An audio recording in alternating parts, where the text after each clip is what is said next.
జానపదం కొత్త ఆట నేర్చిందా పాపలాంటి లేత పదం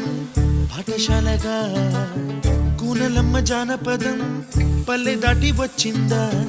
చవళిల జానతనం పాట చూపగా కుంచెలో దాగే చిత్రాలు ఎదురొచ్చేలా అంత